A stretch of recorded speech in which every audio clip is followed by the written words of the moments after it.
A Clearer View on Love is a relationships podcast for women with clarity coaches Lucy Bainbridge and Jo Monday, helping you be your true self in all your romantic interactions.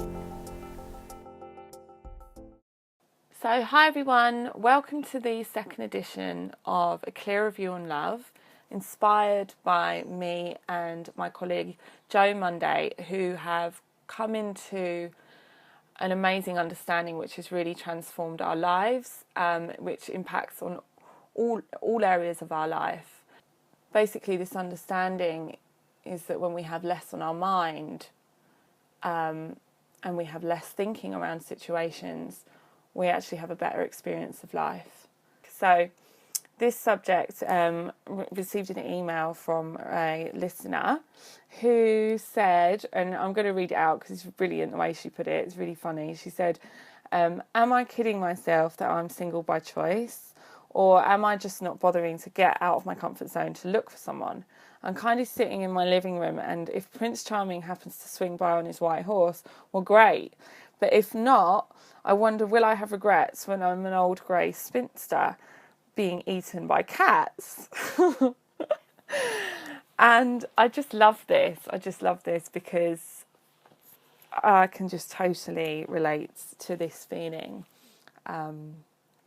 Being a single woman myself, and often going through times of urgency to find the so-called Mr. Right, and other times not being bothered about it at all.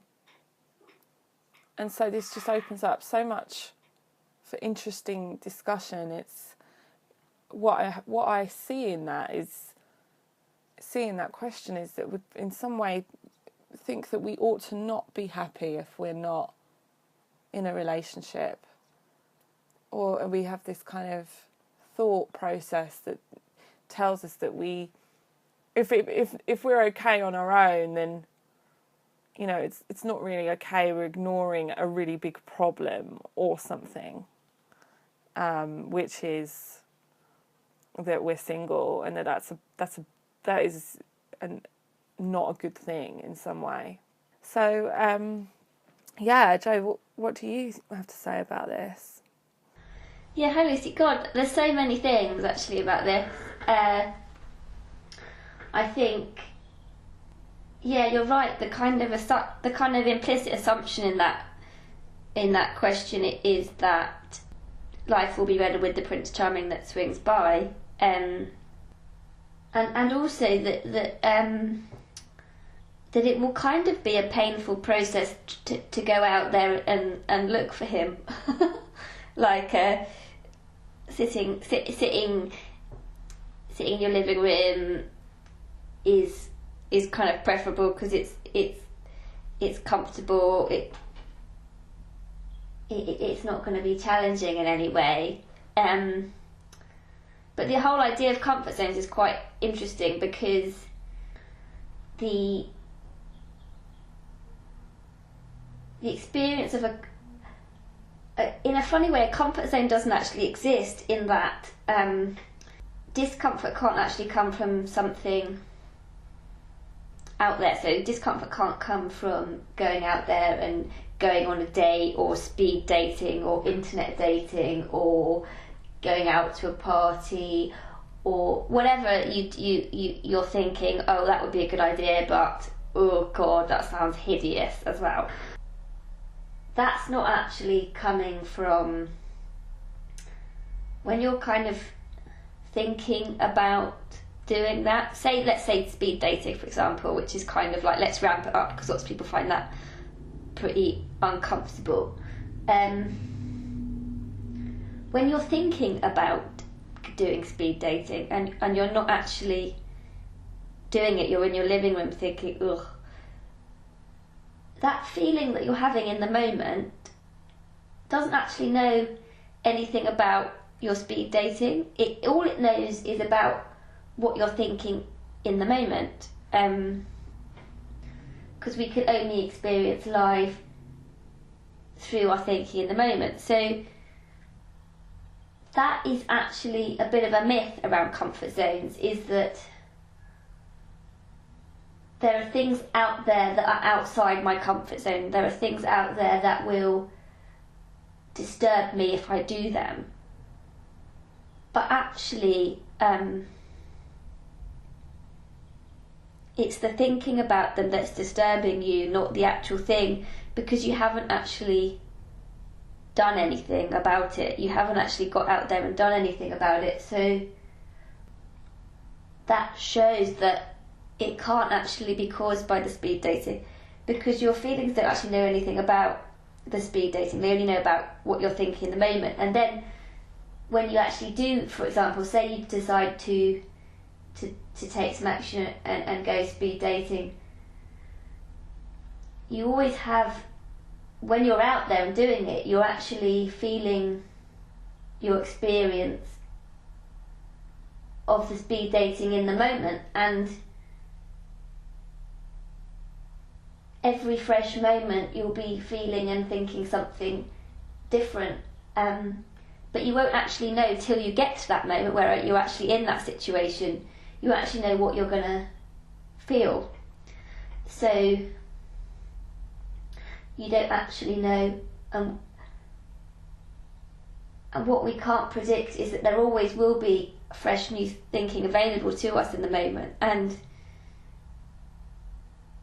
that fresh new thinking might actually be something that creates positive feelings in the moment. So for all the thinking about something that's out of my comfort zone and is therefore going to be horrible, you're discounting the present moment when you're in that situation, and you're then discounting that you could actually have an enjoyable experience. And that sounds a bit cryptic, I think, but I think we can reinforce ideas that aren't actually true, like common concepts like comfort zones is a kind of, everyone can relate to that, but actually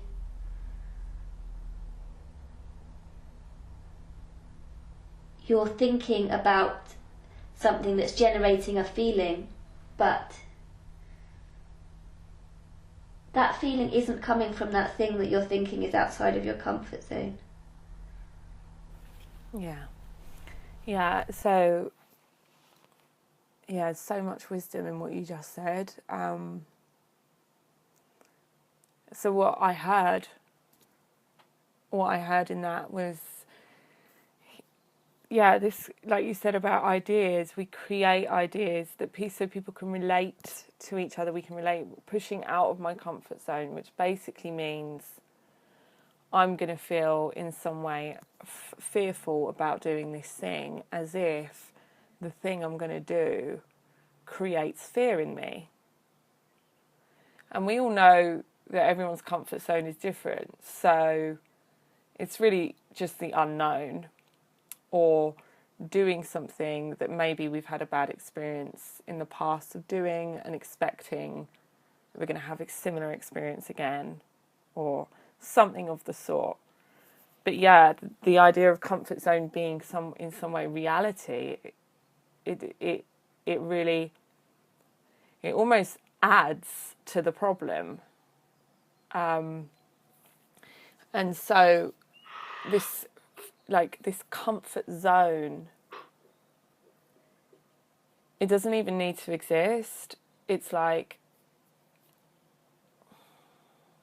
we'll put this in context in a minute, because I think that we should be aware that if you're not really bothered about going and finding a guy, then that is cool as well. But if it is that you are in some way fearful of the act of looking for a man, then the fear only ever comes from that moment. The fear is the thinking. It doesn't come from doing anything.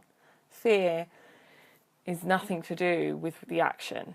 Fear is always to do with the thinking. So, and you will have experienced time and time again that you've done something which you thought was going to be awful. Hence why you know, they often say when you push out of your comfort zone, it wasn't that bad in the first place. And there's a lot of truth in that, because actually the comfort and the fear all come from thought.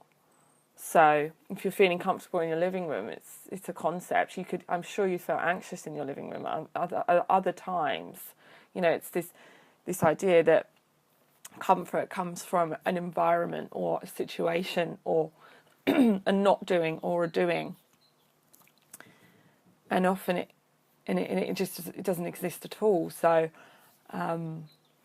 if the fear is only in your mind, it has nothing to do with. And I love this, and I'm really seeing this so clearly at the moment. It's like sometimes I just see metaphors just all the time, and there's this metaphor that our feelings are like looking at the fuel gauge on a car to check how fast the car is going. It's like the two have nothing to do with each other. So your emotions have nothing to do with your circumstance.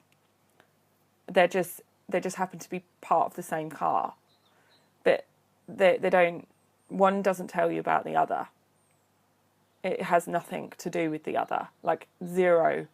All of your feelings of fear and comfort are coming from 100% of your thinking. Now, and then now, and then now. It's never a future idea. It's never a future situation. Yeah, I think that's so important to it's your feelings, that feeling of discomfort, or that knows nothing about your ability to enjoy going on a date, or you know, your ability to like say something witty when you meet someone attractive, or it knows nothing about your reaction if you did say like go out there and take loads of action and then get rejected, like, and it knows nothing about any of those things. It just knows about what you're thinking in that moment. We're only ever experiencing our life through the present, and like with the fuel gauge, you're right, the fuel gauge tells you about how much fuel is in the car, and the speedometer tells you how fast you're going.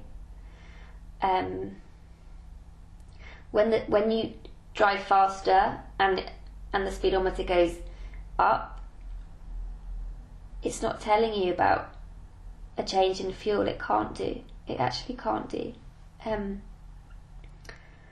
So that's why there's all, you know, we all think of like loads of examples where we've done something that we've had loads of thinking about before, got ourselves into a real state about it, and then once it's actually happened, gone like, oh wow, like what was the fuss all about there, you know? Like an example for me is kind of public speaking.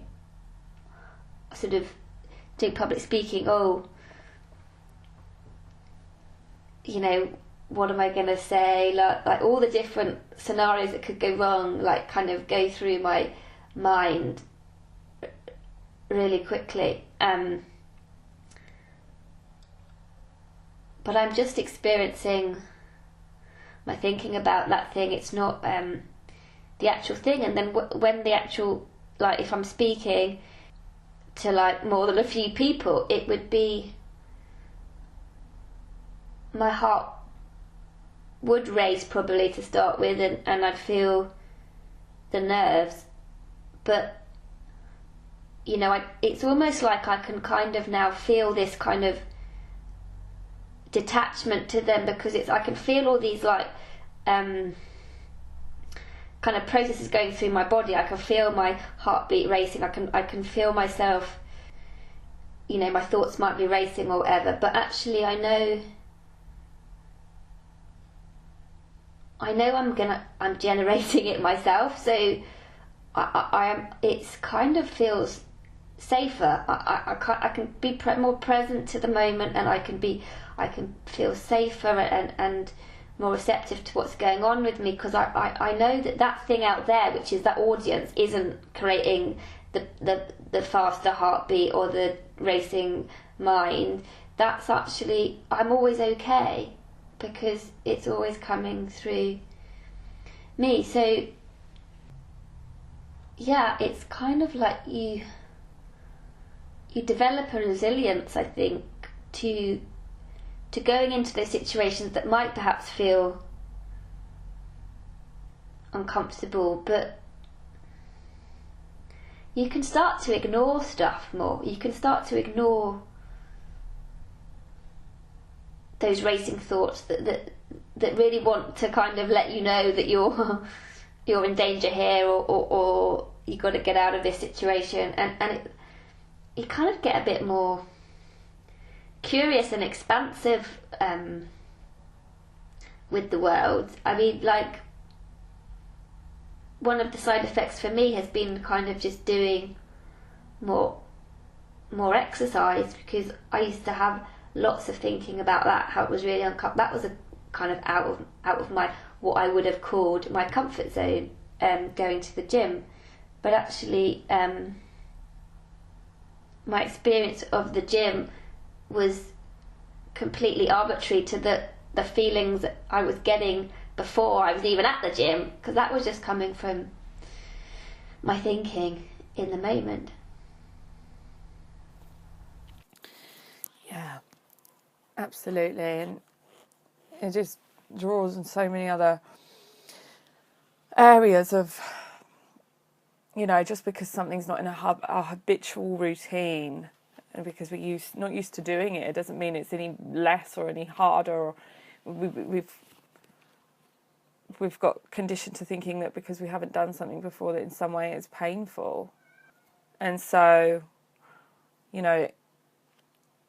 not looking for that guy is just become a habit. Like you're just not, sometimes you become single, because you don't need to meet a guy. There's no necessity, but if you really want to, as soon as you take that step, you're just going to experience a new step. It's like there doesn't have to be any thinking around that step. There doesn't have to be any external thing, like there doesn't have to be any fear around the step, because the step doesn't create the feeling in you. And so, yeah, that's really interesting. And I'm also, when you were talking, I really wanted to pick up on talking about exactly this. But later on in the question, and I know it was a joke the way she's put it, it's like, but if not, I wonder if I'll have regrets when I'm an old grey spinster being eaten by cats. And what I'm seeing in that, because what I can relate to in that is, okay, so if I don't do that, will I regret it? Because maybe when I'm 80, will I be alone and on my own? And will loneliness be my reality? And will I then be looking back and thinking, I wish I'd done something different? And so I'd just like to speak to that. And in the same way that loneliness comes from thinking, and we can get caught up in lonely thoughts but we always have to remember it has nothing to do with our circumstances. People can be lonely in marriages, like, for example, like my nan and granddad, they weren't particularly happy at 85 together. Like they weren't happily together. So people can be lonely in relationships with families, and they can feel lonely. And people can be not lonely and just because they're still experiencing, a very present, very easygoing life, because they have easygoing thinking and they're having, a nice time. And they can both at the same time, like one day they might feel lonely and the next day they won't. It's not like it changes when we get to 80. It's not like, we have less or more ability to have any positive emotion. Or so, this idea that loneliness comes from anywhere else apart from thinking is also a big key in there. But what I really see in this is that we are so, as women, and I've said this before, and I'm from fairy tale land, from being read Cinderella at 3 years old, Prince Charming is an ideal. It's an end goal. It's as if that's happy ever after. It is written everywhere that our happiness comes from our external circumstances. This is like an unlearning of that.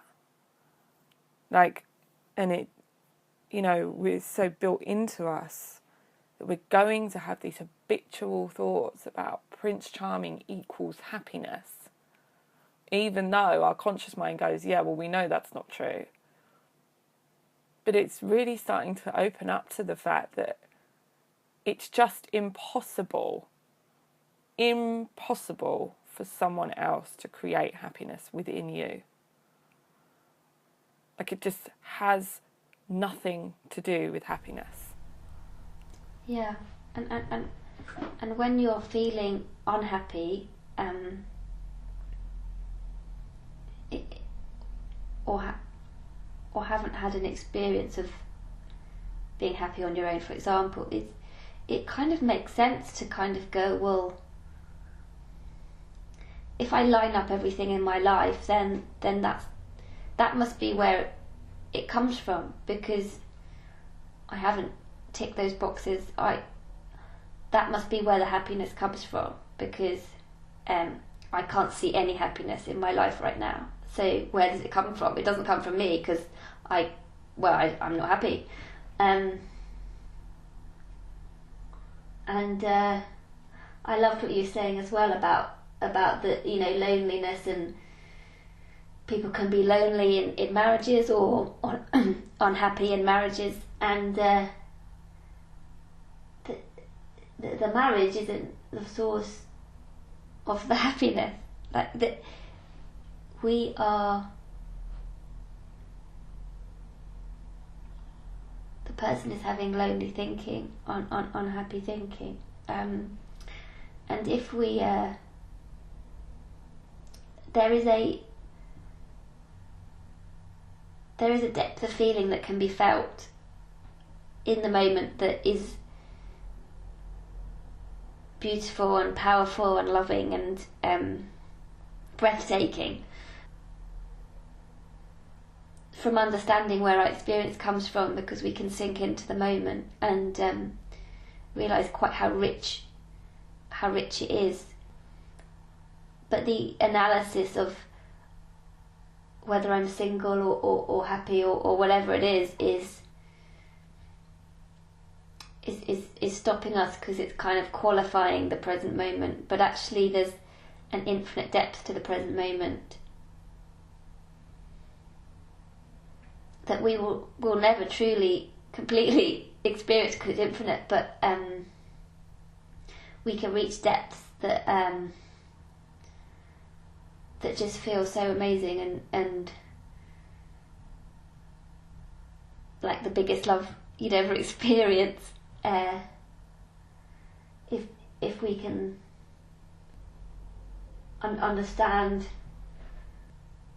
where our experience is coming from, and that we are actually free. We are actually free of needing circumstances to line up to make us happy.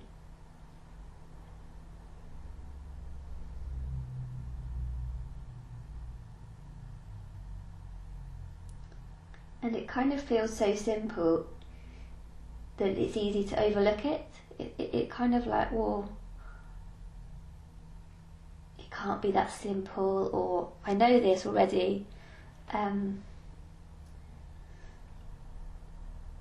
But one of my mentors, Keith Blevins, says,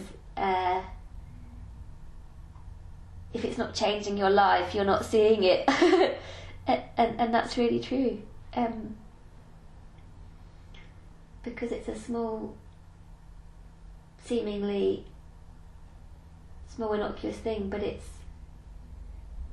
it has got the power to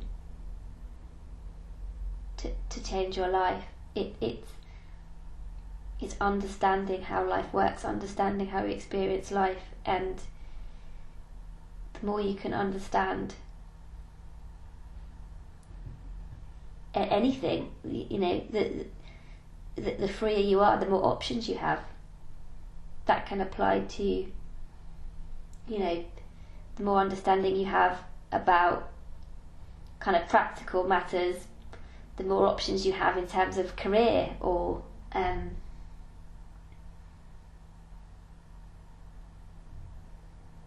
but this is an understanding about how we relate to the world. So it's kind of like such a fundamental understanding. It would be bigger than anything. It would be bigger than any other understanding we could get to grips with, and that's why it's life-changing. Yeah, beautiful. And yeah, this is so it, and it's not something you get overnight. It's not this like, oh, it's not like a learning of not something new. It's something that's already there. Like, it's just the way it is. And this kind of thinking, this, am I kidding myself that I'm single by choice, or am I just not It's just this stream of consciousness that's been and gone, and it like, by now you may not even be thinking about it again, or maybe this underlying habitual thought that keeps coming back. But the point is it doesn't mean anything. It doesn't have to mean anything. Because it's just a thought, and you know, if you really desire to meet Mr. Right, like it seems like the right moment to get out and do something about it, then when you're not thinking insecurely and you're not thinking, you know, you will just get up and do it. It will just be the right time. So nothing here should be forced. There's nothing you need to do. It's all it's just so profound that when you can, and we know this intuitively, but when we start to settle in to the fact that we can just kind of kick back in life, and there's nothing to really worry about. Not really. Like, there's situations that need to be dealt with, of course, but our happiness and our security and our joy does not depend on any of it. So with that in mind, it's like, well, if your happiness doesn't depend on this man and you're going to be happy at 80 years old, do you want to go out and find him still? It's like, we're always going to have desires still. We're always going to want more, but that's okay too. Wanting what you want is that's our creativity. That's what makes us get up in the morning. It's like, but it still doesn't create our emotional well-being. So if it's a desire without the happiness, if it's a desire because you want that anyway, not because you need it to make you happy, then nothing should get in your way of doing anything that you want to do to claim Mr. Prince Charming, because I believe that anyone can have or do anything they want, but only if it's coming from, you know, this desire from a positive kind of, that would be nice, but my life doesn't depend on it. It's a different feeling. Yeah, it's sort of like, it then almost becomes more of an embellishment rather than a requirement for happiness. It's kind of like, oh, that would be a really nice addition to my life, but it's not like life or death. It's not like, you know, I'm going to be chronically lonely and eaten by cats if I don't do this. And then of course then, yeah, no wonder it feels a bit uncomfortable when you're going out to take that action, because it apparently your happiness depends on it. Yeah, if it's coming out of fear, if it's just coming out of the fear of a future projected situation, then it's not necessary at all. But I love that word embellishment, totally. It's like I'm great, and, you know, we're here to experience, sure. But it's like watching a film. It's like, what kind of film do you want to watch? It's like we still get enjoyment out of the film. We're still gonna enjoy our lives. But yeah, it's like nothing. Our state of mind and our security and our happiness doesn't depend on any of it. So I think that's pretty much it. Wow, well, I've really enjoyed that. It's great. It's been great to talk to you again. And I just want to let people know that we do these conversations. We haven't thought about them before. We've just decided to talk on the moment about the subjects, because we find that the best stuff comes through us when we're not overthinking, or we're not structuring our calls or how we should answer. So just letting people know that this conversational tone is really a conversational tone. Yeah, and I think it's actually a really good example of living what we're talking about, actually, in that we're just trusting the moment and trusting that we'll have all the resources and everything we need in the moment. So yeah, so thanks very much, Lucy. I've really enjoyed this. Lovely to see you, and speak to you soon. And if you'd like to contact us, our email addresses are lucy@lucyforlife.com and jo@jo-monday.com. Thanks very much.